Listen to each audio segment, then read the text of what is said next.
Okay, yeehaw. Way to start off the new year. New Year's Day, yesterday, 4:30 in the afternoon. Get a call, ice machine, condenser fan motor screaming.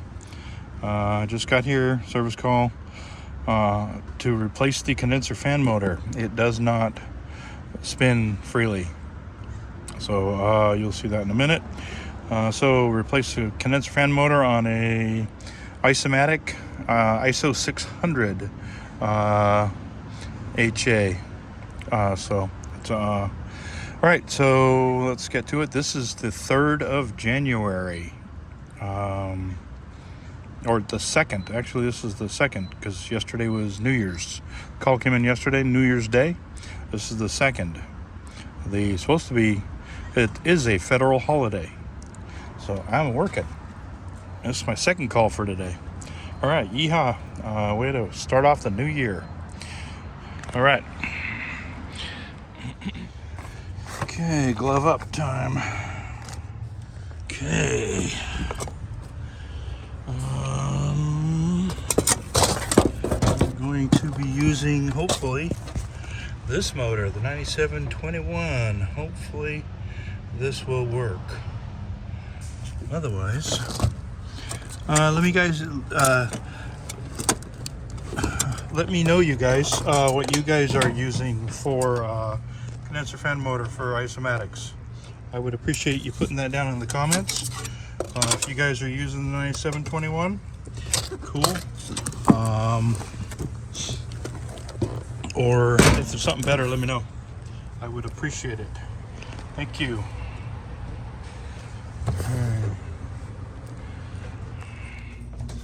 Okay, the power is off. Ice maker, 8 and 10. Ice maker, it is off. Let's go see if the ice machine works.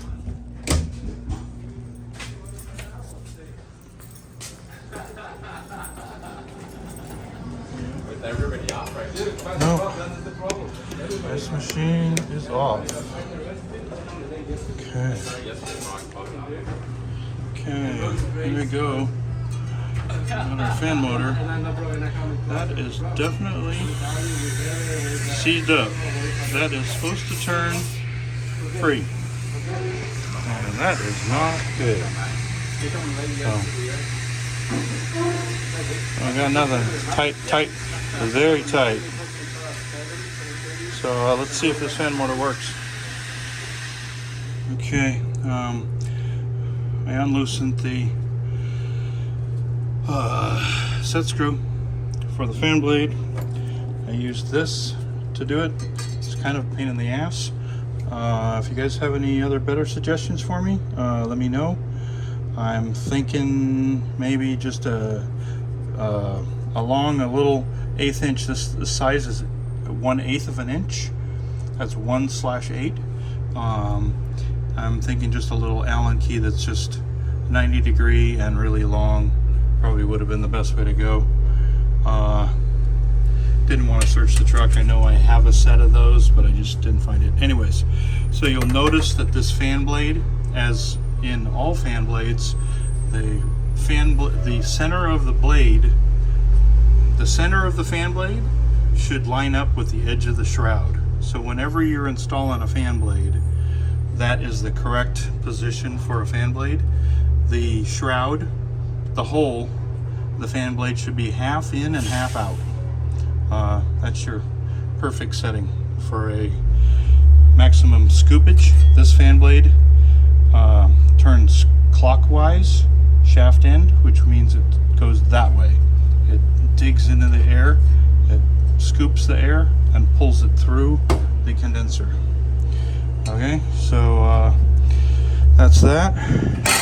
With the fan blade, these screws are going to be, most likely they look like 11/32. They're not 1/4 inch and they're not 3/8.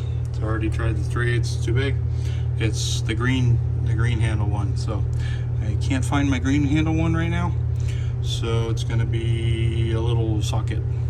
So let me get this thing out of here. And also I already reached through here and just there's long wires, 2 long wires that go to this motor. See the serial number, it will say serial number is 07F, so that was when the compressor was made.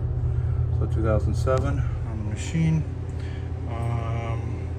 This is a 230 single phase machine, R404. Okay, so the motor is going to be, has to be 208, 230, the motor. So it just looks like a Heatcraft motor. Let's see if it is, or if a Heatcraft motor will work. If you guys know if a Heatcraft motor will work in this application, I'll have a look and see. Looks like even a smaller blade, but I think it's more pitch, or maybe same pitch, a little more pitch than a Heatcraft, but a smaller blade. So I'm betting that a Heatcraft motor should work in there. So all right, let's check it out.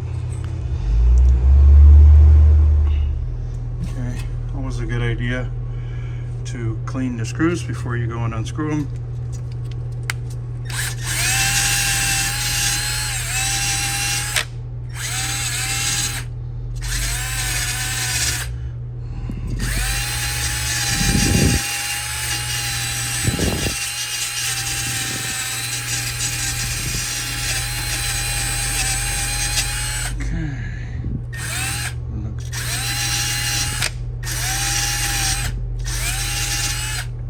Makes it a lot easier to get the nuts off.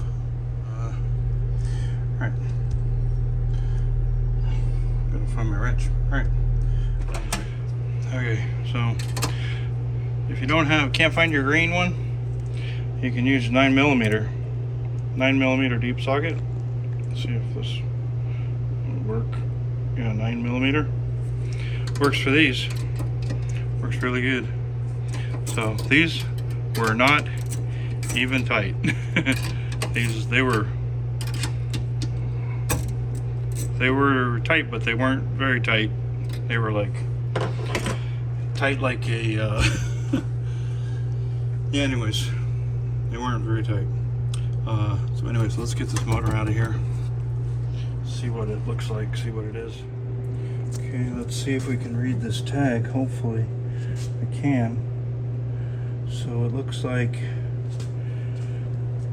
it's 0.08 of a horsepower, 1340 RPM or 1610 RPM. Boy, oddball. 230 volt. Of course, okay, 1.4 to 1.2 amps. 2007, there we go. Original recipe. Serial number E07. There we go, 2007 again. So definitely, there's your part number. So I don't have one of these on the truck. 916108903, but I'm gonna try.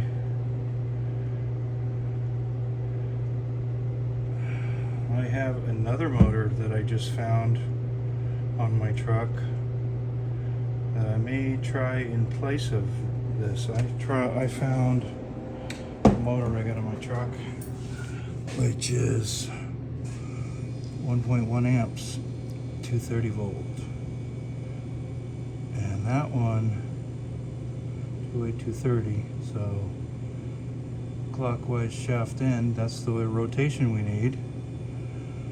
Sleeve bearing, that's a 1/15.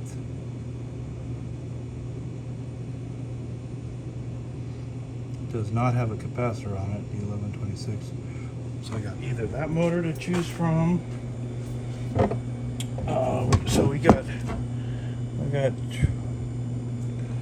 what does it say here? So 230 volt. I don't know why it has two different amps, 1.4 or 1.2. Usually, 50 or 60 hertz. Okay, so 60 hertz. That's wild. Usually they do that with voltage. Okay, so 1.2 amps at 60 hertz. So This motor does not have a capacitor. It's very similar to this motor, but just a little bit too low at amps here. Let's see the other motor. 1127, if it has, oh, it's also the same, so it's going to be, okay, so it should be 0.49. The way they do that stuff with the amps on these things is like, what a pain in the rear. This is a 1/12 horse. It's going to be a 1/15 horse. I got a better shot with the other motor. I'm going to go for the 9721. All right, see what the amps are, and hopefully we're okay. All right, let's do it.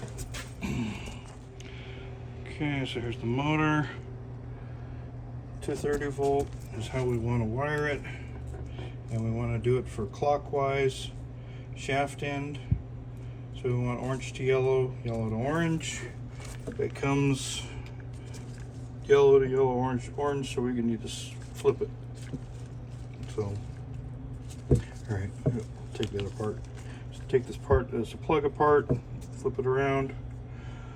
All right, and then the wires, you just take, it's like the orange and black, you put them together, just deadhead them. Yellow, just put a cap on it, put a wire nut on that, orange and black together, and your line is purple and white. That's where your two wires are going to go. And the capacitor is already wired up. There's your grounds on your capacitor. And all right, let's put the motor in. This is nice, give you new nuts. I remember the days when you never got any, never got any nuts in the packages. And they started helping us out, which is awesome. All right, let's put this thing in. Okay, for anybody that hasn't seen one of these plugs before, it's just take it apart like that. That's what it looks like. It just plugs in one of two ways, and whichever way you plug it in, the direction changes one way or the other. All right, when clockwise shaft end, we need to be opposite colors, so orange to yellow, yellow to orange, which I'll just flip it to, I need two ends. All right, all right, give me a second. Okay, so there we go, we're put together, orange to yellow, yellow to orange. Okay, we should be good. And our purple and, like I said, purple and whites were gonna be our two wires, our 230 volt. Okay, let's put this thing in. Okay, so easiest way to put it in, just go through the top, hold it with your left hand in the back, put it through, and use your right hand to put on one of the nuts on here. Put it on the top screw, because then the motor can hang, and then you can put the three other screws on real easily. All right. I wonder why this has a black mark on it. It's like it's been used. Hope not. Doesn't look like this motor's been used, but anyways, let's go. Just okay, so we got the motor all in. Alright, got it all wired up. Turns out the two wires that go to that motor, one of them comes right from this pressure switch, and that's the wire that came off of it. So instead of leaving that wire on there and doing a butt connector, it's a lot cleaner. It was just to gently take it off of there and put on a female spade and put it on there.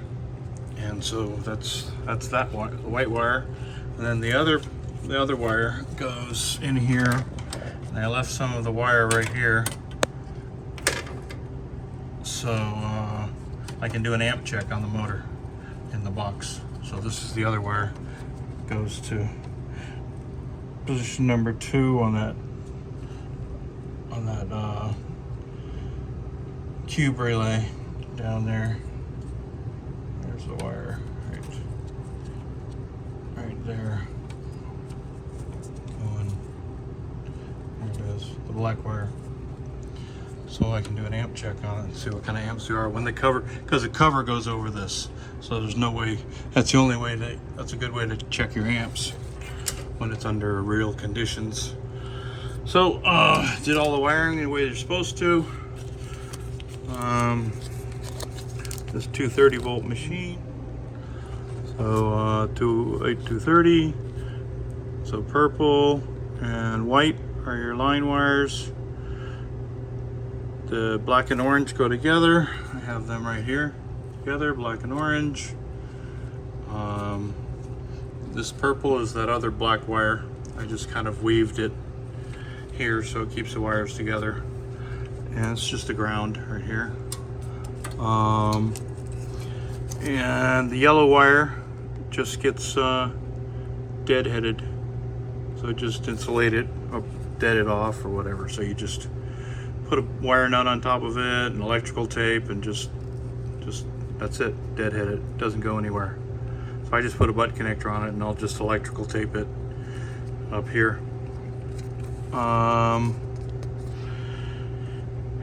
then I'll wire tie it. So let's put the fan blade on this thing and hopefully it works. Okay, fan blade's on, it's tight.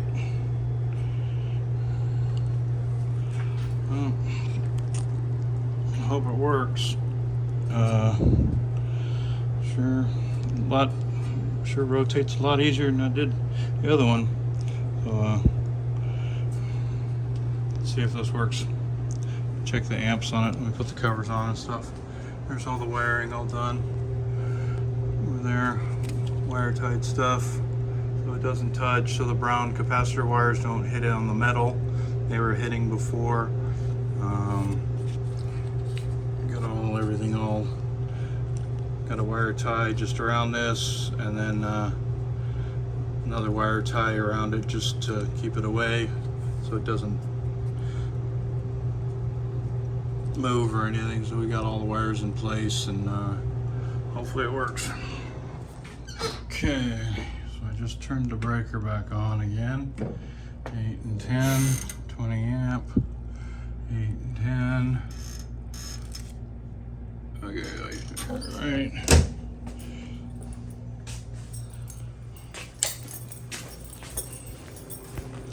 So under closer inspection of this box, what it is here is,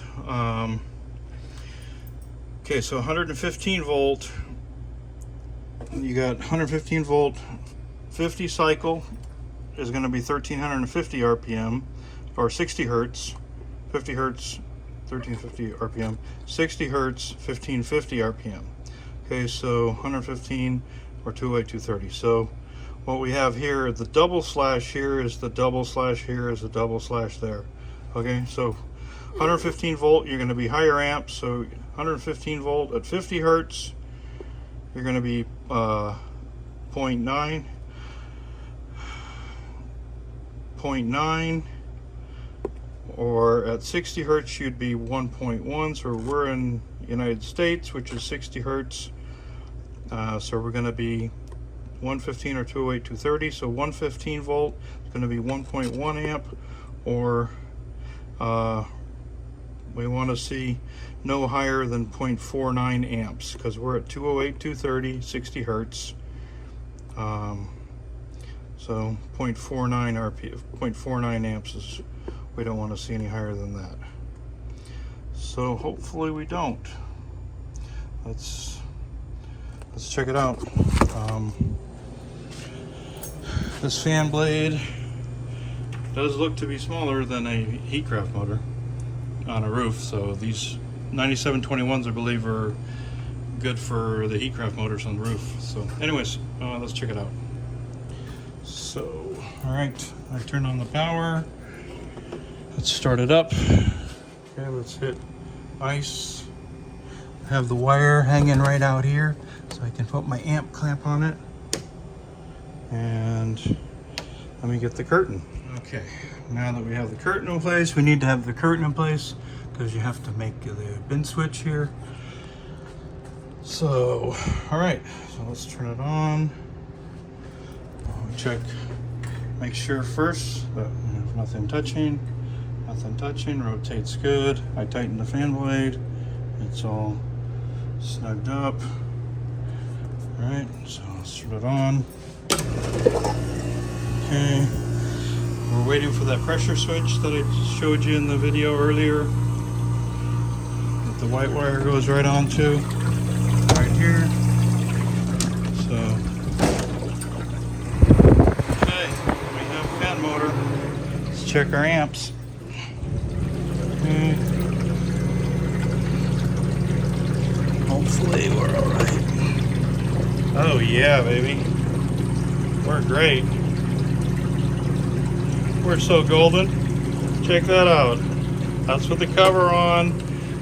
Everything all in normal play. So, all right, let's do that again, baby. Alrighty. Amps. 0.3. Nice. 9721 scores again. So we're rocking and rolling. 0.3, we can be up to 0.49. So guys, yes you can use a Fasco 9721 in an Iceomatic ice machine. Rock and roll. She be quiet. Woo. Blowing. Sweet. Rock and roll. I'm a happy man. Alrighty. No more 1.2 amps, I think is what this. Yeah, 1.2 amps, no more. Dropped it down to 0.3. Check out that efficiency. From 1.2, 36912. We, wow, 75% more efficient from this motor. Wow, capacitor for the win. Check that out. 0.3. It only draws 25% the electricity that used to draw. That is freaking awesome. That's efficiency, baby. That's saving 300%. That's nice. All right, click like on the video, guys, and subscribe. All right, take care, bye. I almost forgot to show you guys. If you look down the line of where the cover's gonna sit, the shaft sits back, so I did not have to cut the shaft. So, should be okay. I'll let you know. I'm gonna grab the cover and I'm gonna let it make one batch of ice first. Hopefully, and then I'll see about the cover, because anyways, it's gonna have to take my word for it that there's lots of room. There's like a ½ inch or something. Like, there you go. I think that gives you, there you go. That's, yeah, so there's plenty of room. Okay, this idea worked out really cool. Taking that wire out from all the mess and everything. It runs by the hot gas line down there. Not a good deal. So got that wire all away from that hot gas line down there. Hooked the wire up like I told you I was gonna do, just leave it there. This motor, it's awesome. Makes ice awesome. Yep. Makes ice. It's all right, I'm out of here. I want to clear it. Put the ground screw, worked perfect, didn't have to do any modifications. Screw fit right in there. 5/16 screw it is. That's the standard everything thing there, and everything. This idea worked out awesome. Everything awesome. Awesome sauce. Major cool. All right, so we're still running on straight time delay. Max pins working out perfect. Thank you, Felipe. One of these days I might want to check those capacitors. All original equipment. I've never even been checked. Alright, I've never replaced a capacitor on all the isomatics I've ever worked on. Never replaced a capacitor. They've always been last the life of the machine, so I'm not worried about it. Alright, I'm out of here. Definitely gonna recommend the cleaning, that's for sure.